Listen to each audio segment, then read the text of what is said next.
Olá pessoal, tudo bem? Eu sou Danilo, sou paleobiólogo e é um prazer enorme estar aqui com vocês participando desse evento.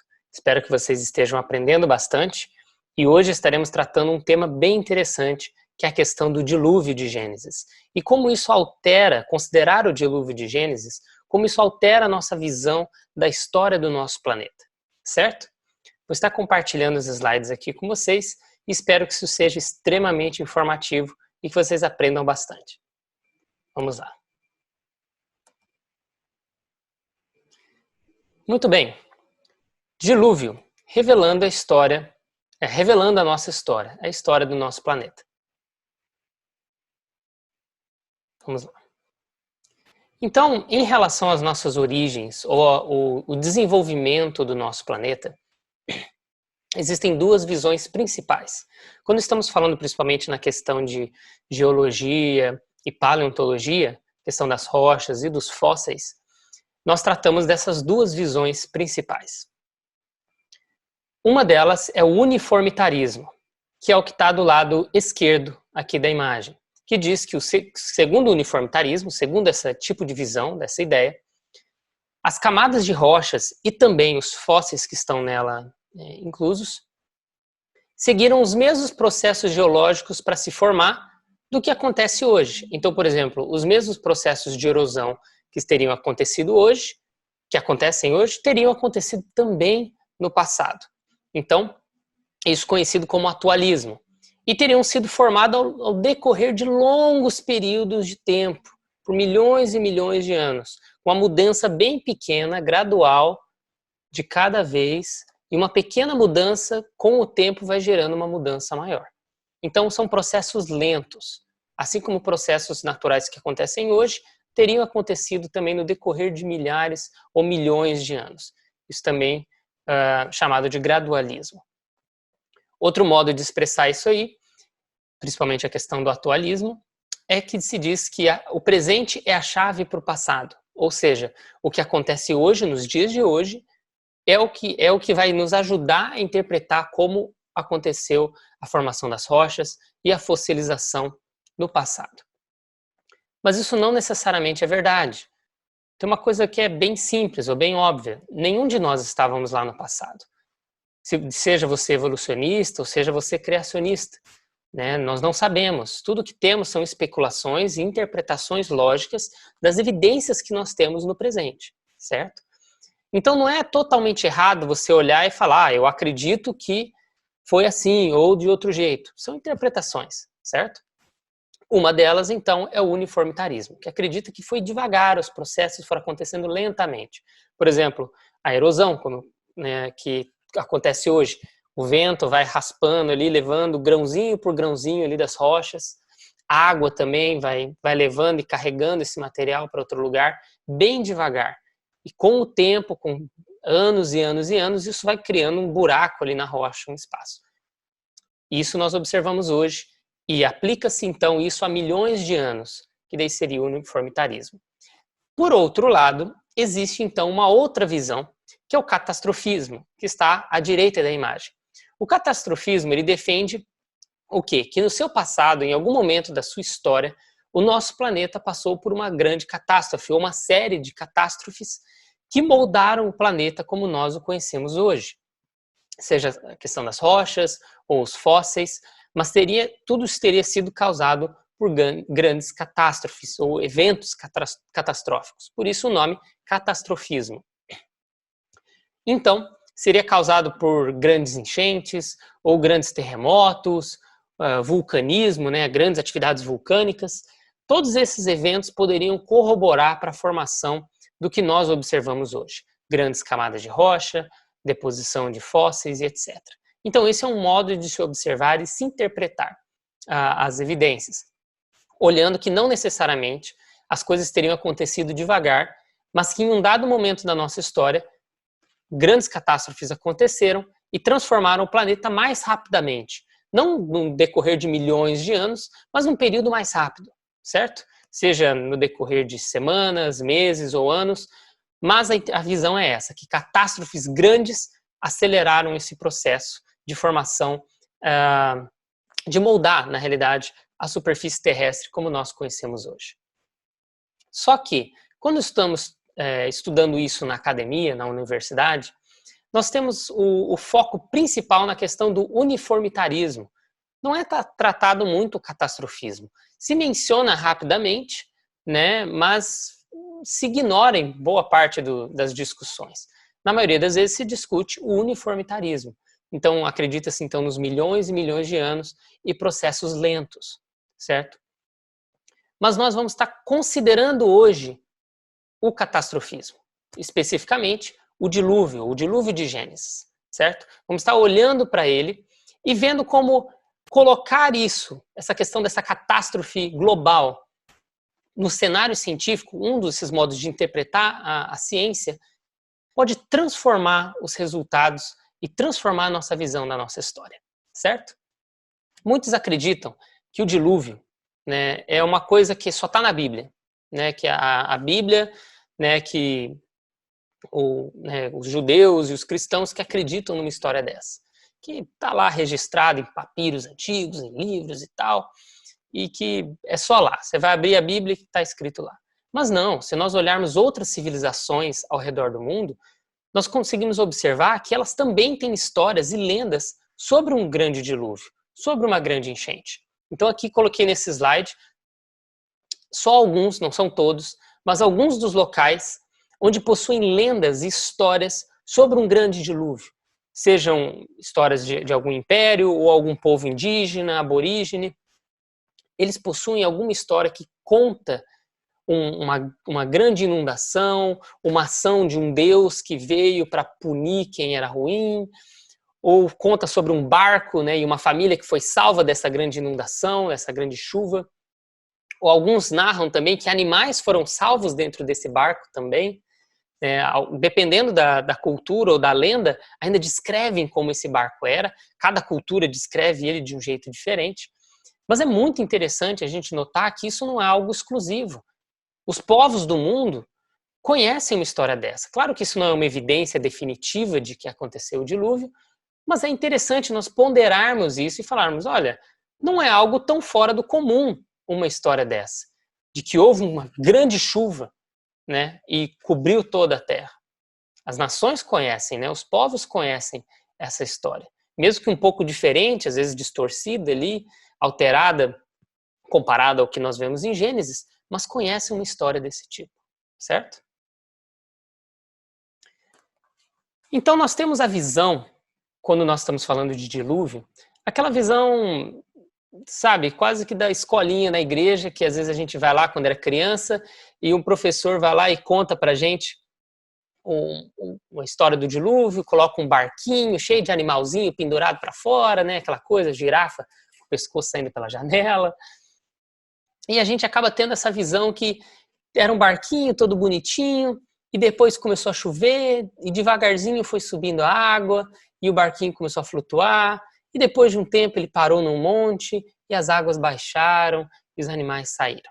Então a gente tem essa visão, não sei se vou chamar de simplista ou mais infantil de certo modo, porque é assim que nós aprendemos, é assim que nós visualizávamos nos desenhos ou em livrinhos.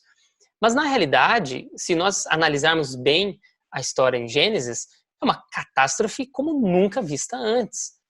É algo que tinha que transformar o nosso planeta. Então, não é algo simples. Quando nós falamos de uma enchente, por exemplo, talvez alguns já morem perto de algum rio, ou conhece alguém que mora em alguma região assim, ou na sua cidade mesmo tem um rio que, dependendo de uma época de chuva, vem uma grande enchente e causa, nossa, um problemão ali na região.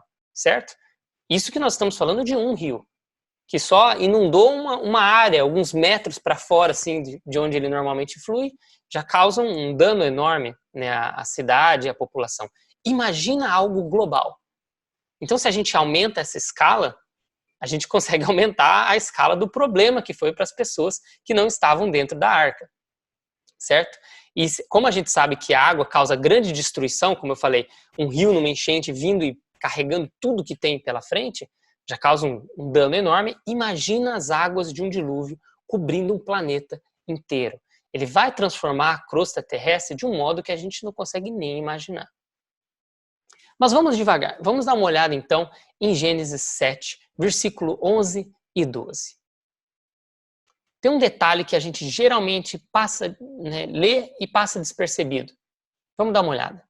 No ano 600 da vida de Noé, então Noé já tinha 600 anos, já estava bem avançado em idade, no mês segundo, aos 17 dias do mês, então está sendo bem específico quando aconteceu, naquele mesmo dia, romperam-se todas as fontes do grande abismo, e as janelas do céu se abriram, e houve chuva sobre a terra 40 dias e 40 noites. Quando nós lemos esse trecho, estamos lendo a história do dilúvio, nós lembramos dessa parte da chuva dos 40 dias e 40 noites. Não é que o dilúvio durou só 40 dias, isso durou a chuva. O dilúvio durou muito mais, vários meses. Mas de qualquer modo, tem uma parte ali que nós geralmente esquecemos. Que ali, ó, naquele mesmo dia, se romperam todas as fontes do grande abismo. É interessante. Se a gente fala de romper, é algo que quebrou, né? Partiu, rompeu. Então, romperam-se, rachou, partiu as fontes. Fonte é um lugar onde jorra, geralmente água, né? Uma fonte de onde brota água. Então, e as fontes do grande abismo. Então, das profundezas, tinha alguma fonte, alguma água que podia ter lá, e romperam-se e começou a sair água. É o que o texto está nos falando. Então, das profundezas da terra começou a jorrar água. Nós temos evidências hoje, geológicas, que nas profundezas da terra nós temos regiões onde podem ainda ter grandes quantidades de água. Então, talvez na criação, Deus teria criado com algum propósito regiões embaixo da nossa crosta terrestre que armazenaria grandes quantidades de água. E de lá, então, que veio as águas do dilúvio. Certo? Mas vamos voltar aqui. Então, romperam-se as fontes do grande abismo. Já muda um pouco o cenário. Só depois disso que choveu 40 dias e 40 noites. Vamos dar uma olhada num videozinho que ilustra um pouco pra gente como isso talvez teria acontecido. Vou estar descrevendo aqui. Então nós conseguimos observar que de dentro da arca, Deus está fechando a porta da arca. Notem ali embaixo, do lado direito, que tem um reloginho. Esse reloginho vai acelerando daqui a pouco, certo? Mostrando que o tempo está passando mais rápido. Então temos aqui, ó, por algum motivo, partiu-se então as profundezas e teria saído essa água que estava armazenada nas profundezas. Com grande velocidade e altíssima temperatura, vamos aqui até uma onda bem grande, por ela sair bem rápido e bem quente, ela consegue subir bem alto na atmosfera, já se resfriar e se tornar nuvens. Ela vai evaporando. Desculpa, ela sai quente e vai formando então essas nuvens. E essas nuvens vão então se espalhando com grande velocidade sobre o nosso planeta. Isso que vocês veem, essa camada branca se espalhando, são as nuvens. Não necessariamente ondas, mas ondas com certeza teriam sido parte de tudo isso, né? Devido aos terremotos ou maremotos que teriam acontecido. Então, seria uma catástrofe enorme para a população que vivia naquela época. Uma surpresa, eles não esperavam algo assim, certo? Apesar que Noé podia falar para eles, né, contar, olha, Deus está falando isso, vai ter uma grande catástrofe, mas ignoraram. Então temos aí então o nosso planeta, olha o reloginho, o tempo passando bem rápido, mas ali o nosso planeta sendo coberto por essas nuvens. Por isso, quando essas nuvens teriam se espalhado tanto em volta do nosso planeta, aí sim teria água suficiente para chover durante 40 dias e 40 noites, que é muito tempo, mais de um mês, direto de chuva. E ali a arca, então, e as nuvens chegando. Já nos dá uma visão um pouco diferente de como isso teria acontecido.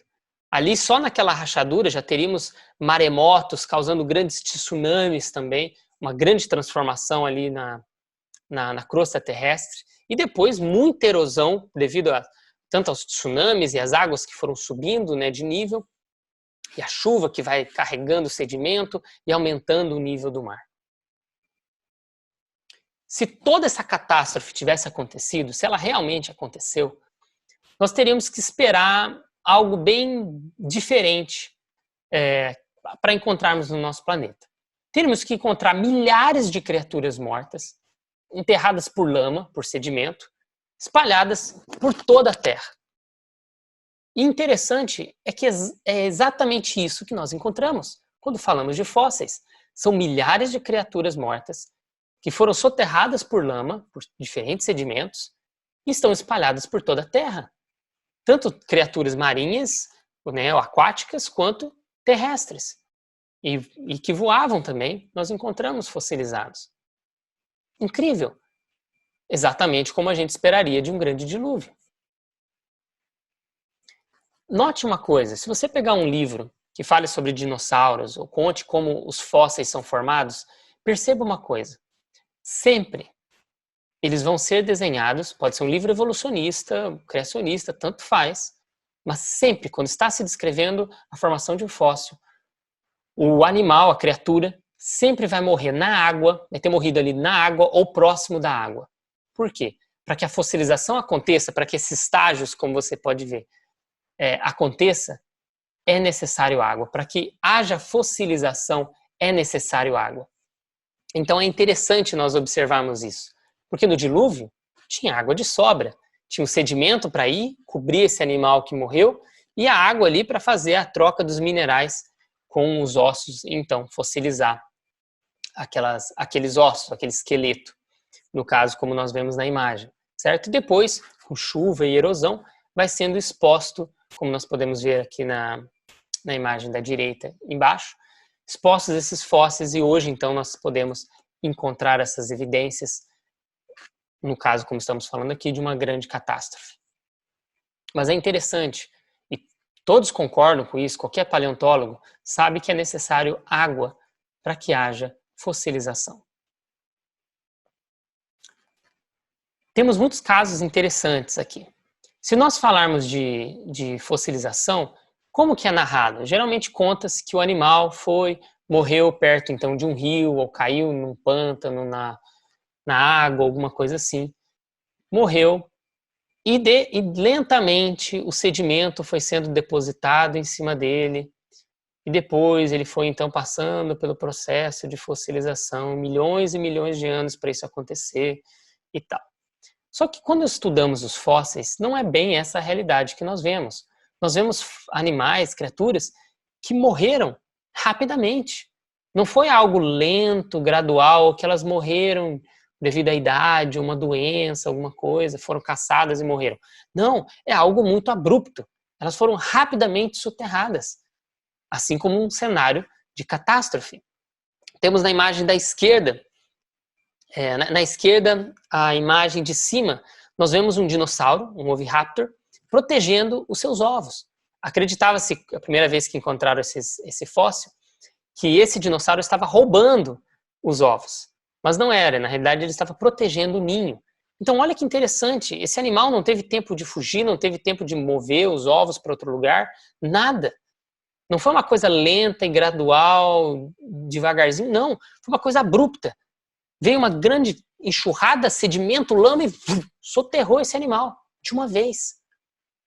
Nós observamos muitos dinossauros, também como esse do lado direito, que morreram na posição de sufocamento, que é essa, com o pescoço virado para trás.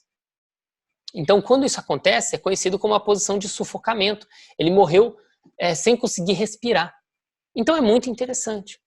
Existem alguns que ainda colocam uma pesquisa que foi feita com galinhas que já haviam morrido e foram colocadas elas dentro da água.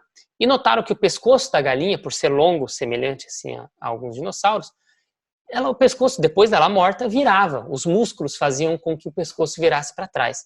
Então, tanto de um modo, tanto que o animal morrendo sufocado ou caindo nessa água depois, de qualquer modo, teve que ser uma coisa rápida. Ele teve que ser soterrado rapidamente. Se ele caísse, morresse no fundo do mar, rapidamente ele ia apodrecer, outros animais iam comer a carne, iam espalhar os ossos, e não ia dar tempo dele ficar na posição bonitinha que ele está, de sufocamento, ou simplesmente porque o pescoço teria virado. Não, foi uma coisa extremamente rápida, abrupta. O sedimento veio, a enchente veio e alagou e soterrou esse animal. Outro exemplo bem interessante é a questão desses outros dinossauros à esquerda. São dois dinossauros, na realidade, que morreram brigando. Na realidade, a imagem que eu estou te mostrando é uma reconstrução desse fóssil, O fóssil original tem alguns ossos a menos, né? Um pouco mais incompleto, mas é uma reconstrução. E é interessante porque mostra esses dinossauros brigando. Eles morreram brigando. Não foi que um matou o outro, então um estava muito ferido e morreu devido à batalha. Não, eles ainda estavam vivos, estavam brigando e foram rapidamente soterrados no meio de uma briga. Então é uma coisa muito rápida, não uma coisa lenta e gradual. E isso não são exceções à regra. Nós temos vários exemplos disso. É interessante que no caso desses dois, eu estava assistindo há muitos anos atrás um documentário sobre esse fóssil, e eles narrando que esses dinossauros estavam brigando em uma duna de areia, que era um deserto. Acreditava-se que na região onde eles estavam era um deserto antes. Eles estavam brigando então, um com o outro, estavam em cima de uma duna e acabaram rolando ali no meio da briga, rolando duna abaixo, e brigavam, e devido a essa movimentação na duna, parte da duna de areia teria deslizado e soterrado esses animais rapidamente. Ok?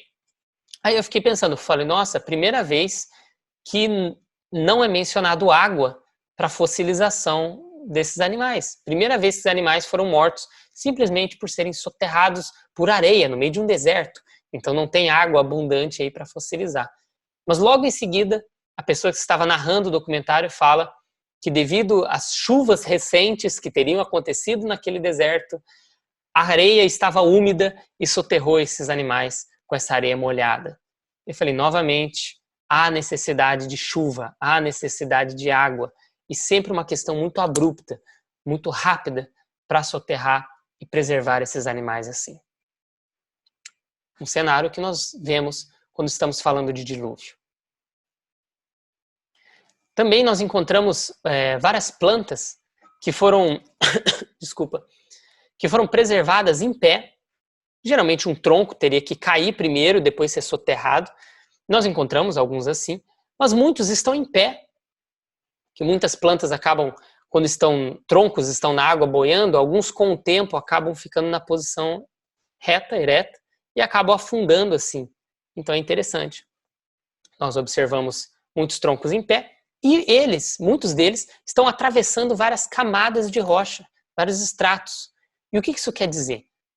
Quer dizer que, se nós estivermos tratando de evolução, esses estratos teriam passado centenas de anos ou até milhares de anos para que pudesse soterrar uma árvore inteira e formar essas rochas durante centenas ou milhares de anos. Então essa planta teria que ter idades enormes. Isso não acontece. Essa planta já teria morrido, mas ela está lá atravessando várias camadas de rocha. Se elas estavam num dilúvio, onde ela caiu, como eu falei, naquele cenário em pé, foi afundando, e algumas camadas foram sendo depositadas de sedimento, por estar embaixo da água, foi sendo depositado, nós conseguimos, então, cenários semelhantes e faz sentido encontrarmos fósseis assim. Outra coisa interessante é o seguinte, é a estratigrafia, ou a setorização dos animais, ou das plantas também. Quando nós estamos falando da teoria da evolução, como é mostrado aqui na imagem da esquerda, vocês podem observar à esquerda, desculpa, na imagem da esquerda, vocês conseguem observar que de um lado tem as camadas de rochas, assim com seus nomes respectivos, e suas idades com os milhões de anos, e do outro lado nós temos então animais respectivos àquelas regiões. E geralmente acredita-se que esses animais são bem separados uns dos outros e tal, que alguns animais só existiram naquela época ou naquela região, e alguns realmente. Mas hoje nós estamos descobrindo que eles estão transcendendo essa separação clássica que muitos acreditavam. Outra coisa que acreditava-se é o que nós observamos então, que acreditava-se, era que lentamente foram surgindo mais grupos e mais grupos e mais grupos. Como a teoria da evolução diz, né, que como uma árvore que foi se espalhando e mais galhos foram surgindo. E cada vez mais grupos vão surgindo e evoluindo, os animais, né, no decorrer do tempo. E se nós falarmos, por exemplo, de filos é um dos maiores grupos de animais que nós podemos ter. Né, temos reino, filo, classe, ordem, até chegar à espécie. Talvez vocês lembrem disso da época da escola. Mas filos são extremamente abrangentes. E se nós estamos falando de filo, nós teríamos que esperar que eles começassem a surgir gradativamente. Primeiro foi evoluindo alguns animais, algumas criaturas, né? E apareceu um filo, depois de milhões e milhões de anos de mudança, outro filo, depois milhões de anos de mudança, outro e outro, e gradativamente vão surgindo esses grandes grupos. Só que não é o que nós encontramos. Se você olhar na imagem ao lado aí, se você olhar na imagem ao lado, esqueçam as linhas por enquanto, ele é cheio de informação, é como se fossem dois gráficos em um só. Vamos focar na parte azul, na cor azul e na cor amarela. Se vocês observarem ali, eu vou tentar fazer um desenho aqui. Muito bem.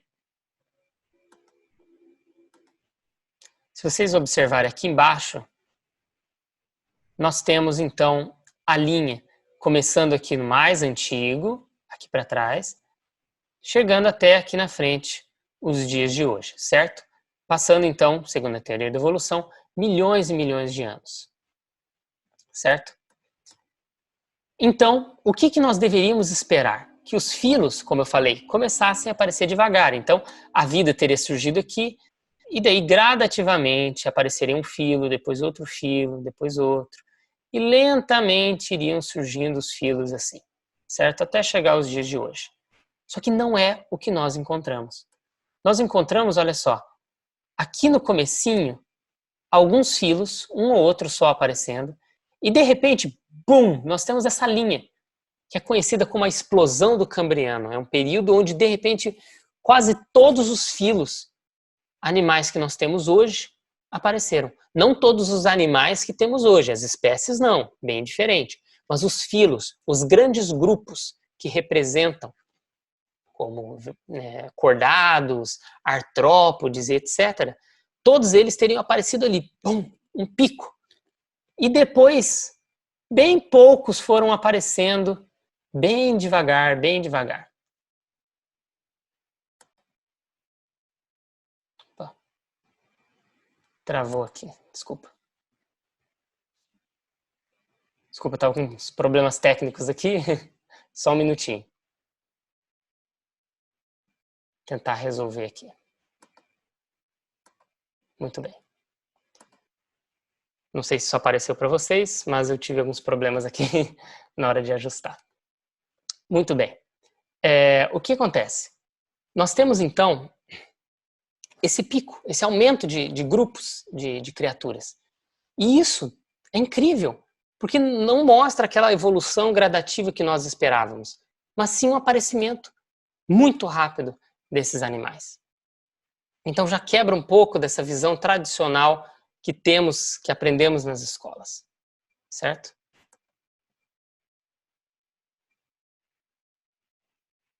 Muito bem.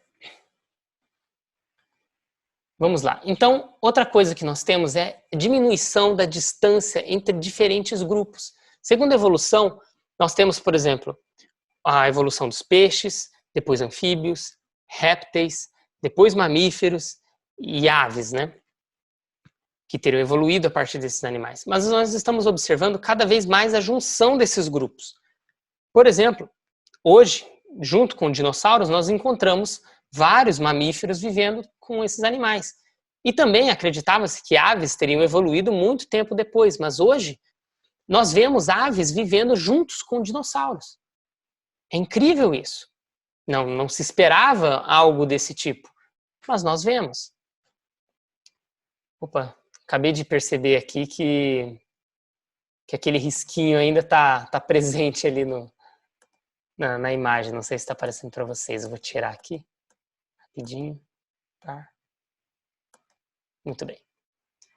Desculpa, gente. Problemas técnicos só acontece quando a gente está gravando. Muito bem.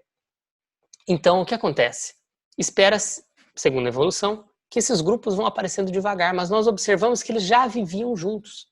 Se nós acreditamos no que a Bíblia fala, que todos os animais foram criados, então na semana da criação, é normal nós esperarmos que a gente encontre no registro fóssil muitos desses grupos vivendo juntos. Não são todos, claro, mas são muitos deles. Interessante é o exemplo que eu vou dar aqui. Temos esse animal aqui em cima, que é chamado de Tiktaalik. E o que ele é? Acredita-se que ele era um dos elos entre os peixes e os animais terrestres, os que caminhariam em 4 patas, certo? Os tetrápodes. E o que acontece? Eles olharam e viram as nadadeiras dele, que era mais reforçada, ele teria um pouco de liberdade de mover o pescoço. Ele é um peixe, né? Todos acreditam nisso.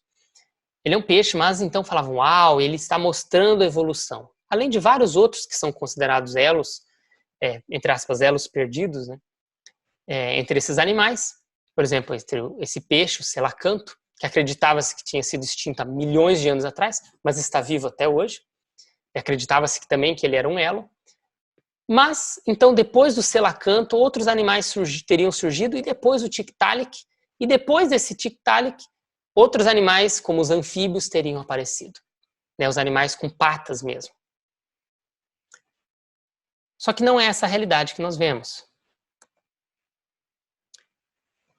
Foram encontrados fósseis na Polônia que datam de mais de 10 milhões de anos antes do Tiktaalik, e são pegadas de animais que tinham patas e dedos. Como você pode observar na imagem da direita, você consegue ver os dedinhos.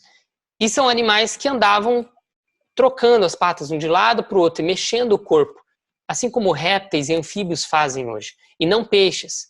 Peixes, geralmente, que vão usar as nadadeiras para se movimentar no fundo, alguns peixes hoje fazem isso, não ficam movendo as patas assim, eles empurram as 2 nadadeiras, né? Eles não têm patas, né? As nadadeiras deles. Eles usam só assim, diferente de anfíbios e répteis que caminham cruzado. E nós observamos, muito antes do Tiktaalik aparecer, já existem evidências de animais terrestres. Então ele não seria necessariamente um elo perdido mais. Fósseis incomuns e partes moles. Vou dar alguns exemplos aqui de fósseis bem diferentes.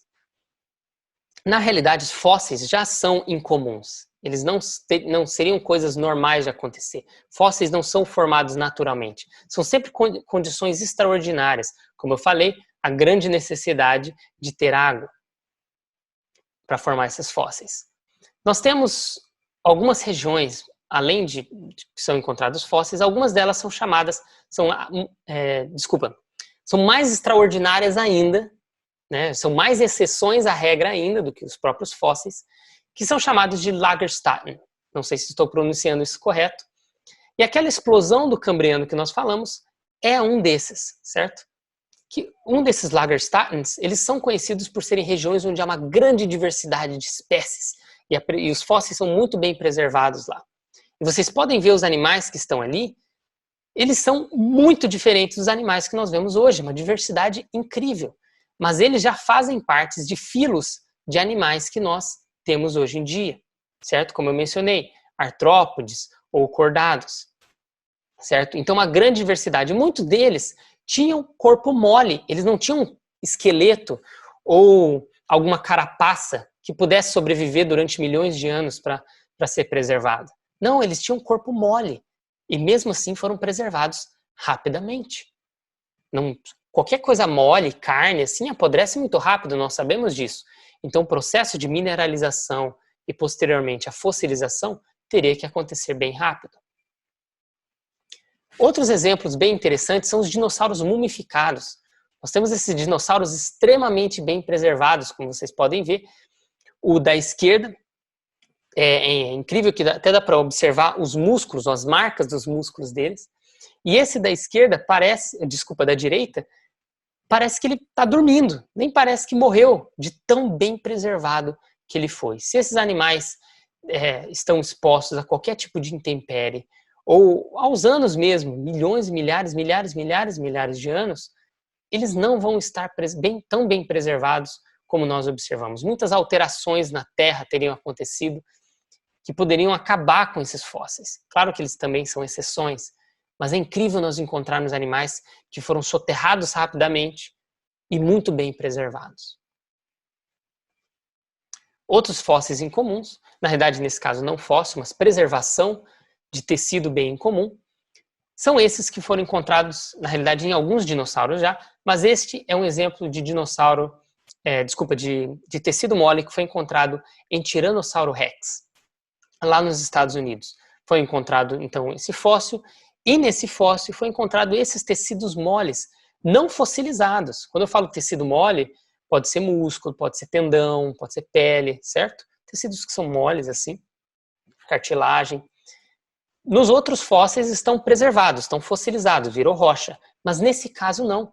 Quando eles hidrataram, ou seja, adicionaram água, naquelas partes brancas que vocês conseguem observar ali nas setinhas, elas se tornaram moles novamente. Então, eles apertavam, esticavam e ele voltava ao tamanho original.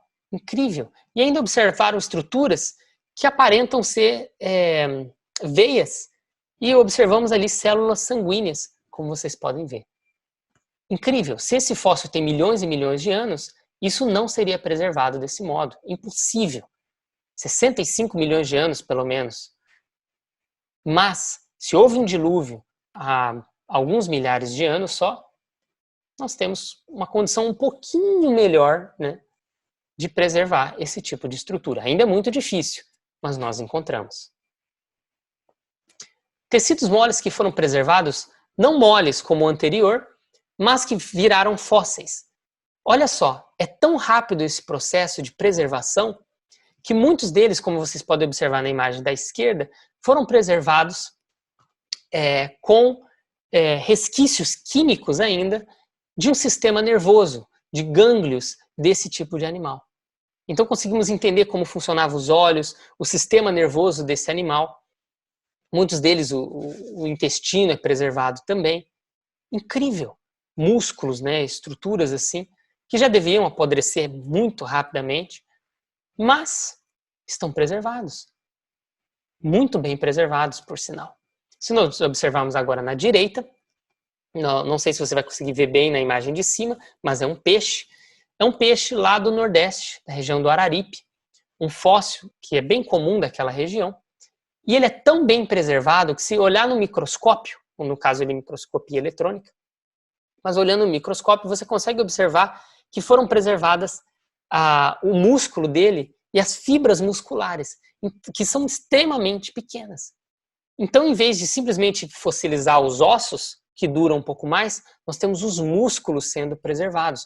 Na outra imagem ali do lado esquerdo, nós temos o sistema nervoso, inclusive, sendo preservado, ou resquícios dele.